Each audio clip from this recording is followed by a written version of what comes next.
नमस्ते सर। तो सर जैसे काम वासना एकदम से आती है तो लगता है कि इससे चैन मिल जाएगा। गिल्ट होता है, उसके बाद लगता है कि समय ख़राब किया, व्यर्थ की ऊर्जा ख़राब की। समय वासना में थोड़ी खराब होता है, समय रोमांस में खराब होता है। वासना में समय खराब करने का तुम्हारा स्टेमिना ही नहीं है। सबसे सस्ता मनोरंजन है, इसमें कुछ खरीदना नहीं पड़ता। फिर 5 साल रो कहीं पर। हुआ है सर, ऐसे होगा पहले। हाँ, तो अब ये समय की बर्बादी है ना। उधर ये राष्ट्रीय पेशा बन गया है हमारा, रोमांस। उसको कभी पता भी नहीं चलेगा। ये चुप चुप के चोरी से नाथ को हृदय ही हृदय में पति स्वीकार कर चुकी हैं। नाथ तुम्हारा खैनी खाता है। तुम्हें पता है ये? नमस्ते सर। तो सर जैसे काम वासना एकदम से आती है तो लगता है कि इससे चैन मिल जाएगा। तो उस समय तो हमें कुछ दिखाई नहीं देता, उस समय हम बिल्कुल डूबे रहना चाहते हैं, यानी मतलब या फिर मतलब आपकी बात भी ध्यान नहीं रहती है, कुछ भी ध्यान नहीं रहता उस समय। तो हम बिल्कुल उसमें डूब जाते हैं। तो उसके थोड़ी देर बाद जब वो मतलब चली जाती काम वासना, उसके बाद पता चलता है कि गलत किया, मतलब ये जिससे मतलब गिल्ट होता है, उसके बाद लगता है कि समय ख़राब किया, व्यर्थ की ऊर्जा ख़राब की। तो ये चीज़ एकदम से एक बार समझ में आ गई, दो बार आ गई, तीन बार आ गई, हज़ारों बार हो जाती है ये चीज़, मतलब तब भी वो चीज़ समझ में नहीं आती सर। तो इससे इसको रोका कैसे जाए, मतलब ये चक्र चलता ही रहता है। जिस समय ऊर्जा खराब होते हैं, इसलिए थोड़ी खराब होते हैं कि तुम उसमें डूब जाते हो। ये खराब इसलिए होते हैं क्योंकि तुम उसमें तैरते हो, मजे ले लेके तैरते हो। जो डूब जाए तो उसका तो समय बच जाएगा। एक झटके में डूबेगा, नीचे दलदल पाएगा। बिल्कुल पलट के वापस आ जाएगा, भग लेगा, समय बच जाएगा। तुम डूबते भी कहाँ हो? तुम तो वैसे हो जैसे कई लोग घाट पे बैठ जाते हैं और एड़ियां पानी में डाल के छपक छपक करते हैं। हौले हौले झीने झीने मजा लेना। समय वासना में थोड़ी खराब होता है, समय रोमांस में खराब होता है। वासना में समय खराब करने का तुम्हारा स्टेमिना ही नहीं है। तुम्हारा समय तो घंटों घंटों, महीने महीने तो तुम खराब करते हो रोमांस में। 12 बजे रात में फोन लगाया है, सुबह 5 बजे तक बाबू।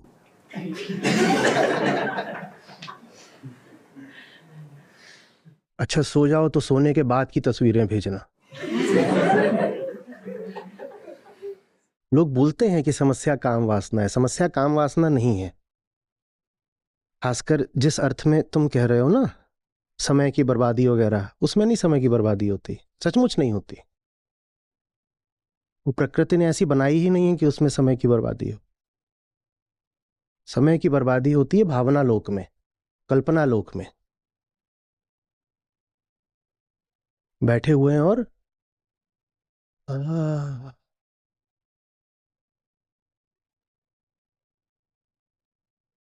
उसका तो एक ही तरीका है, कोई सार्थक काम दो अपने आप को, कोई सार्थक काम दो। तो इतना गुंजाइश ही नहीं बचेगी कि बैठ के गुब्बारे फुला रहे हो, उड़ा रहे हो, नीचे से ताक रहे हो, गुलाबी गुब्बारा, वो पीला गुब्बारा।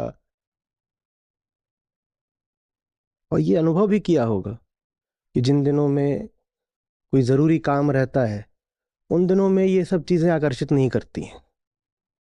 और कुछ करने को नहीं है, फिजूल बैठे हुए हो, तो और क्या करोगे? मनोरंजन सबसे सस्ता मनोरंजन है, इसमें कुछ खरीदना नहीं पड़ता। फैक्ट्री यहीं पर है माल की, यहीं बैठ गए, सोच रहे हैं, आहा हा, आनंद आ रहा है, गाने वगैरह सारे।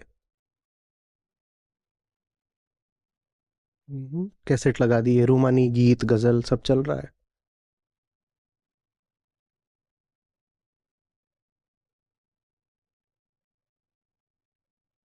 भारत में रोमांस ज्यादा है पश्चिम के मुकाबले।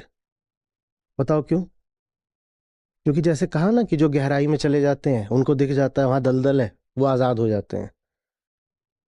वो समझ जाते हैं कि ये जो चीज है, पूरा ये जो ताल बना हुआ है, इसमें ऊपर ऊपर से लग रहा है कि कुछ आकर्षक है, साफ है।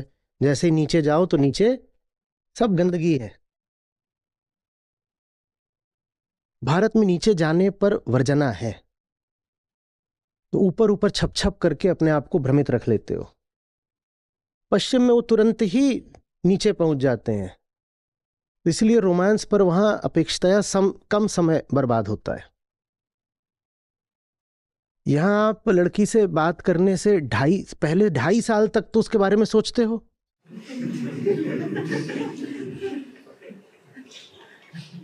ढाई साल देखेंगे, उसके बाद बात करेंगे, और बात भी क्या होगी? अ उसके आगे की बात तो गले में अटक जाएगी। ऐसे ऐसे करके पंचवर्षीय योजनाएं चलती हैं। 5 साल पहले ताड़ो, फिर एक शब्द बोलो, फिर किसी दिन जा करके कुछ बात कर पाओ। ऐसे 15 साल बीत गए, तब तक उसका ब्याह हो गया। फिर 5 साल रो कहीं पर। हुआ है सर, ऐसा हुआ है पहले। हाँ,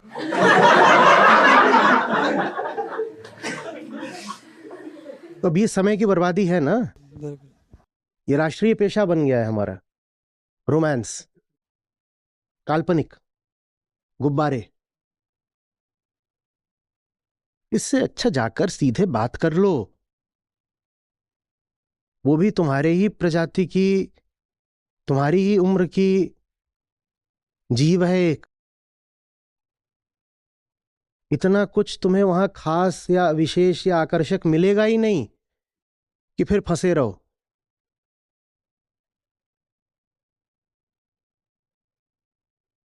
तुम्हारा कोई दोस्त यार होगा, उस पे कोई लड़की मरती होगी, तुम्हारा नहीं होगा, मान लो किसी और का होगा। है है वो दोस्त है ना, एकदम एक नंबर का चिरकुट, और वो लड़की उस पे मरती है। क्यों मरती है? क्योंकि उसने आके कभी ढंग से बात ही नहीं करी उस लड़के से। बात करना तो छोड़ दो, अगर वो उसके 6 फीट के दायरे में भी आ जाए तो बदबू से ही भाग जाए।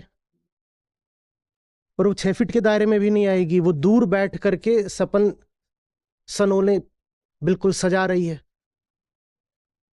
और सपन सलोने का तो कोई इलाज नहीं होता ना। दूर बैठ के किसी के बारे में गुलाबी सपने तुम पकाते रहो, कौन रोकता है? इसलिए भारत में रोमांस ज्यादा है, क्योंकि वर्जनाएं ज्यादा है। इसीलिए फिर यहां जवानी बर्बाद भी बहुत होती है।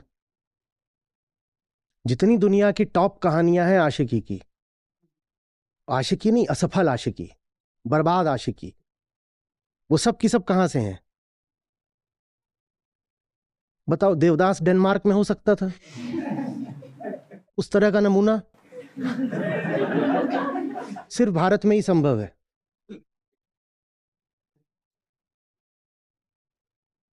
अब सोच, कितना अजीब लगा, हम देवदास फ्रॉम डेनमार्क, हो ही नहीं सकता। I am Paro from Prussia, not possible.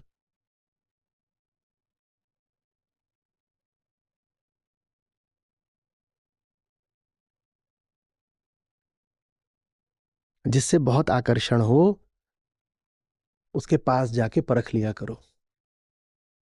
परखने का कोई बहुत गड़बड़ मतलब मत निकाल लेना। 2 बातें कर लो, इतने में ही नशा उतर जाएगा। 2 बातें कर लो, थोड़ी देर के लिए भूल जाओ कि सामने वाले का लिंग क्या है, उससे इंसान की तरह 2 बातें कर लो, नशा उतर जाएगा। हमारे यहां बात करने का तो चलन ही नहीं है, क्योंकि बात में तथ्य उभर के आता है। हमारी संस्कृति है कल्पना की, तथ्य जानो ही नहीं। आज भी 2/3 लोग तो शादी तक भी अपने भावी साथी का तथ्य नहीं जानते, बात ही नहीं करी होती। और जब बात ना करी हो तो हम काहे को बुरा माने किसी के बारे में? अच्छा ही अच्छा सोचो ना। बढ़िया अपना वही सपन सलोने। किसी लड़की में ऐसा कुछ नहीं होता कि तुम फिदा हो जाओ उस पर। पूर्ण विराम। पूर्ण विराम। दुनिया में कोई लड़की आज तक ऐसी बनी ही नहीं है कि वो तुमको बड़ी शांति या तृप्ति दे देगी। कोई नहीं है। और न किसी लड़की के लिए कोई ऐसा लड़का बना है जो उसकी जिंदगी के केंद्र पर बैठ जाए और उसके हृदय को बिल्कुल भर दे। ना ऐसी कोई लड़की है, ना ऐसा कोई लड़का है। हाँ, ऐसी लड़कियां हैं, लड़के भी हैं, कल्पनाओं में हैं। उन्हीं कल्पनाओं में जीने की हमारी आदत बन गई है। भारत में आज भी रोमांस जिंदा है तो कहाँ जिंदा है? मेट्रोज में थोड़ी जिंदा है, छोटे शहरों और गांवों में जिंदा है। वहां 20 वर्षीय साधनाएं होती हैं।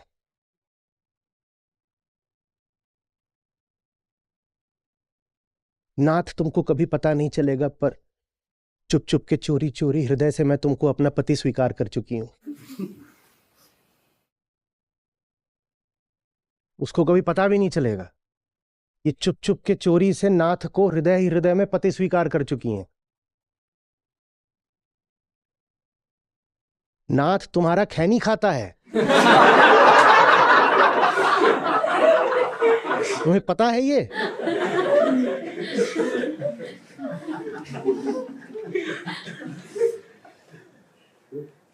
बस में पीछे लटक के जाता है। एक बार लटक के जा रहा था, पीछे से कुत्ते ने काटा है उसको।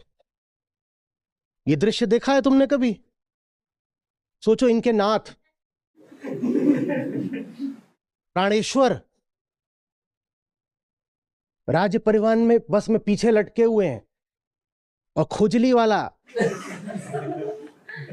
अधमरा कुत्ता उनके पिछवाड़े से लटका हुआ है।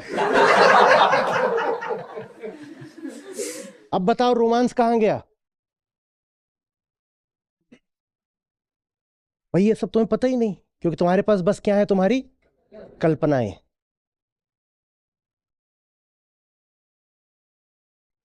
ये लड़कियों के बारे में सोचते हैं, इनको ऐसे आता है कि जैसे कोई वो बिल्कुल परी है, देवी है, बादलों पर पांव रख के चल रही है, पता नहीं क्या है। कभी गर्ल्स हॉस्टल के आसपास भटकना, या तुम्हारी कोई बहन वगैरह हो जो हॉस्टल में रहती है, उससे पूछना, जब एक दूसरे से लड़ती हैं लड़कियां और कैट फाइट होती है, एक दूसरे का मुंह नोच लेती हैं, बाल नोच लेती हैं और गाली गलौज करती हैं, सारा नशा उतर जाएगा। तो कहना, ऐसा कोई वीडियो बना दो बस एक बार, ये दो लड़कियां एक दूसरे की माँ बहन कर रही हैं, जिंदगी भर के लिए रोमांस तो उतरे। और वो तुम्हारी प्राणों की रानी है, और दूसरे को कह रही है छिनाल अभी तेरी।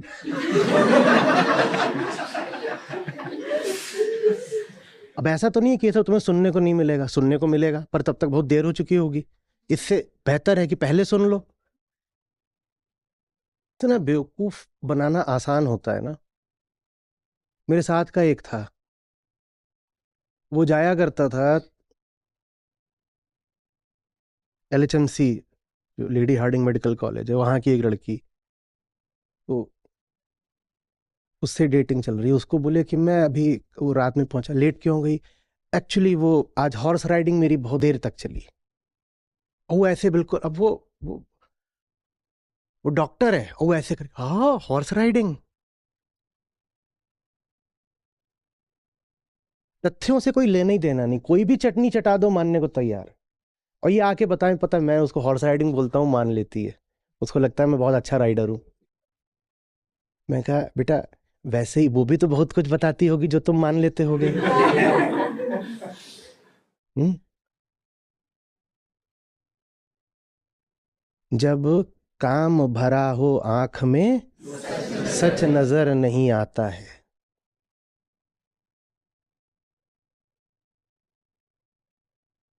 और जब नजर आता है, तब तक बहुत देर हो चुकी होती है। एक मुन्नू इधर, एक नुन्नू इधर, सर पे एलिमनी की तलवार, 498A। फिर काय को रोओगे? वो सब आशिक ही थे, जो फिर बाद में रोए कि अरे रे रे रे, ये तो डायन निकली। न वो परी थी, न वो डायन है, वो एक साधारण जीव है, जिसको तुम्हारी काम से भरी हुई आंखें कभी परख ही नहीं पाई।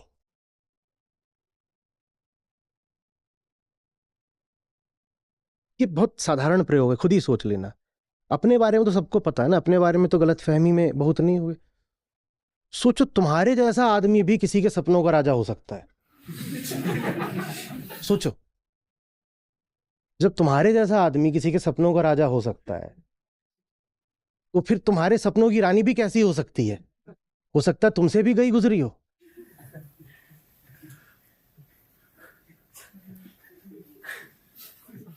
हमारे तो कोई साथ का होता था, उसकी गर्लफ्रेंड वगैरह आती थी, इतनी हंसी छूटती थी कि इसकी इसको इसको समझती क्या है। और वो उसको ऐसे देख रही है, बिल्कुल एडमिरेशन में, माय एडोरेबल वन। हमको पता है ना ये क्या है। इसको अभी घुड़क दो तो बिस्तर ही नीचे घुस जाए।